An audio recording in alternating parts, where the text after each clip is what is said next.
Anda berada. Sekarang kita memasuki segmen ketiga, yaitu segmen pendalaman visi, misi, dan program. Pada segmen ini, setiap calon bupati akan diberikan satu pertanyaan yang diajukan secara berurutan, dimulai dari calon nomor urut 2, dilanjutkan dengan calon nomor urut 3, 4, dan 1.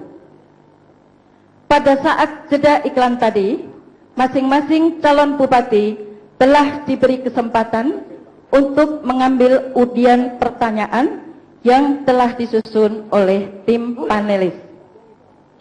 Baik, saya bacakan pertanyaan untuk calon bupati nomor urut 2.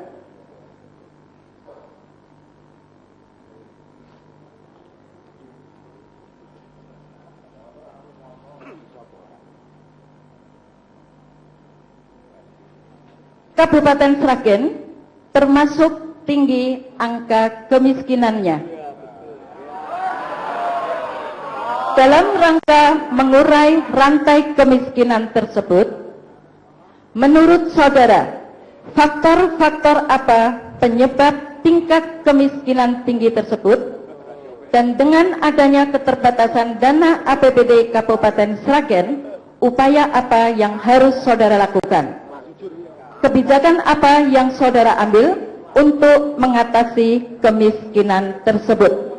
Waktu untuk menjawab pertanyaan 3 menit dimulai dari sekarang. Terima kasih. Kita semua tentunya menyadari dan mengakui secara terus terang bahwa angka kemiskinan Kabupaten Sragen menurut survei Susenas terakhir, angka kita di 15,02%. Tetapi awal berangkat kita di tahun 2010-2011, angka kita hampir di angka 18%. Artinya apa? Artinya hari ini selama 5 tahun kita mengalami lompatan yang amat sangat signifikan menurut apa yang disampaikan oleh teman-teman di BPS, dari 18% menjadi 15,02%. Yang perlu kita lihat bukan tingginya angka 15 itu, tetapi progres angka penurunan dari waktu ke waktu. Kalau Anda bandingkan dengan kabupaten kota Sukowono Sragen, maka kita akan bisa melihat data statistik itu, angkanya selalu stagnan atau fluktuatif, tetapi angka kita itu selalu mengalami penurunan yang amat sangat signifikan. Itu poin pertama. Kemudian yang kedua, apa yang harus solusi kita kerjakan, kebijakan apa yang sudah kita kerjakan. Bukan hanya mimpi yang saya sampaikan hari ini. Kita membuat kantor penanggulangan kemiskinan, satu-satunya kantor di Republik Indonesia ini. Dan sekarang kantor itu menjadi rujukan Perserikatan Bangsa-Bangsa, bahkan masuk dalam RPJMN 2015-2020 di Bappenas, Jakarta. Saudara-saudara sekalian, saya kira apa yang tadi ditanyakan, kemudian apa penyebabnya? Penyebabnya mungkin salah satu poin pertama kita adalah jumlah penduduk kita yang tersebar di sebelah utara Bengawan dan di sebelah selatan Bengawan.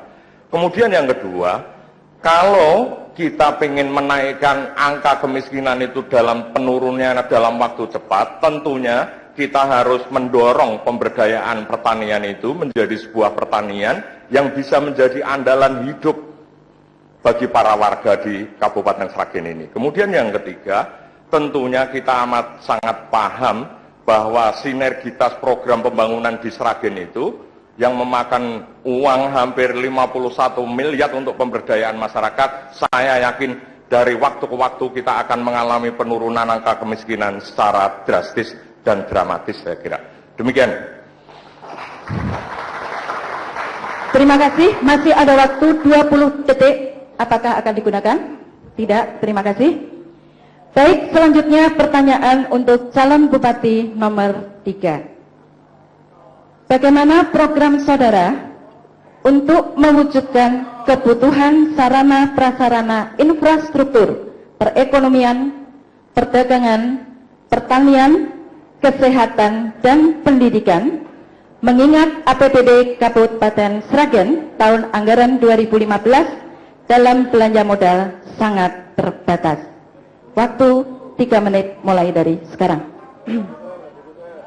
Untuk program pembangunan infrastruktur daerah, kami Unidedi memiliki program target yang diharapkan adalah pada tahun pertama membangun infrastruktur yang menopang pada sektor pertanian dalam rangka mewujudkan Sragen menjadi kabupaten dengan ketahanan pangan.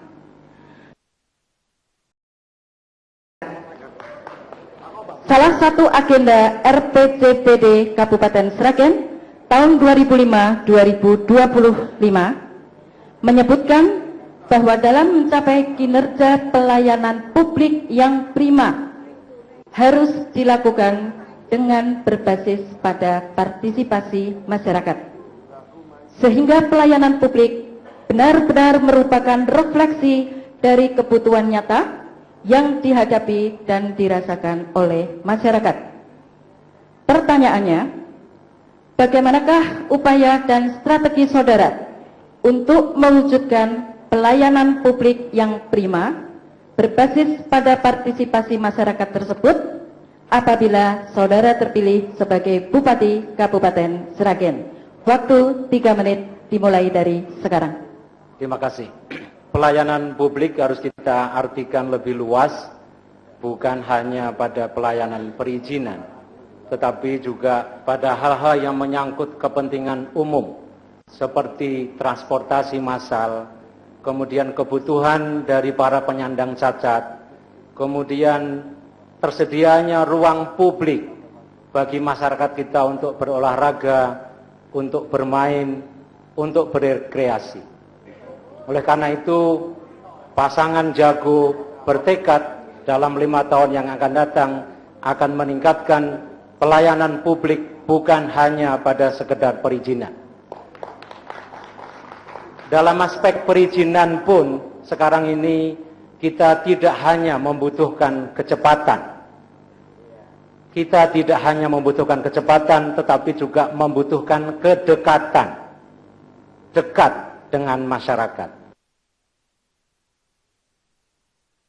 Oleh karena itu, semua pelayanan publik yang mungkin untuk didesentralisasikan ke kecamatan akan kita jadikan di kecamatan, yang mungkin untuk diserahkan kepada desa akan kita serahkan kepada desa. Sedangkan komponen pelayanan publik selain perizinan, kita perlu memikirkan dengan seksama kebutuhan Sragen 20 tahun yang akan datang. Apakah kita akan puas dengan kota Sragen yang bentuknya seperti ini? Kita perlu merumuskan Sragen ke depan sebagai kota yang berwibawa di mata nasional, yang memiliki nama yang baik di mata nasional, yaitu, saudara-saudaraku, sebuah kota yang ramah kepada masyarakatnya, yang alun-alunnya lebih lebar dari sekarang,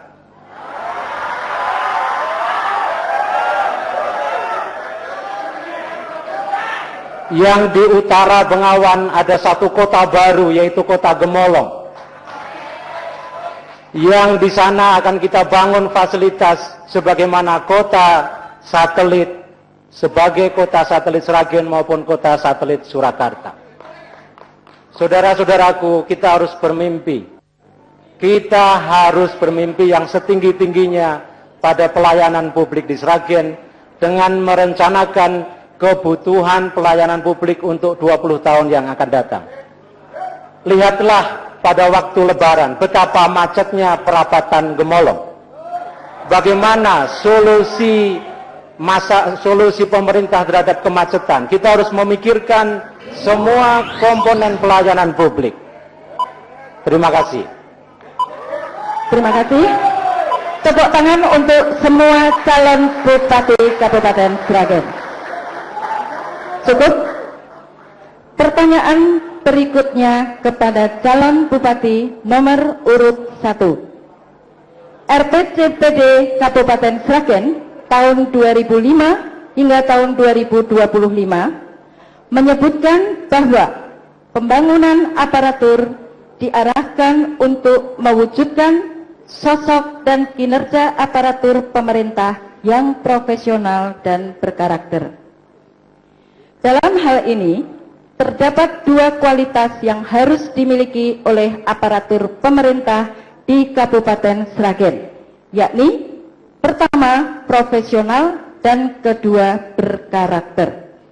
Pertanyaannya, bagaimanakah upaya dan strategi saudara apabila terpilih sebagai Bupati Kabupaten Sragen dalam mewujudkan sosok dan kinerja aparatur pemerintah yang memiliki kedua kualitas tersebut? Waktu 3 menit dimulai dari sekarang. Terima kasih Bu Is.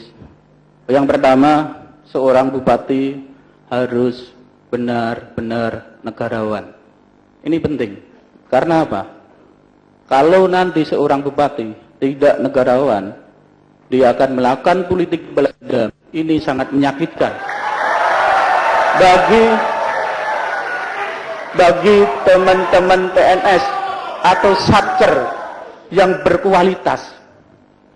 Karena mereka akan tersingkir nanti kalau di otaknya ini sudah balas dendam. Ini tidak bagus. Pemandangan ini tidak bagus. Jadi kualitaslah yang harus dikedepankan untuk menempatkan mereka sesuai dengan bidangnya masing-masing. Tidak asal dekat dengan bupatinya, tidak. Suatu kerjasama dan gotong royong antara satker yang satu dengan yang lain harus terjadi supaya bisa memecahkan permasalahan-permasalahan yang real di Kabupaten Sragen ini.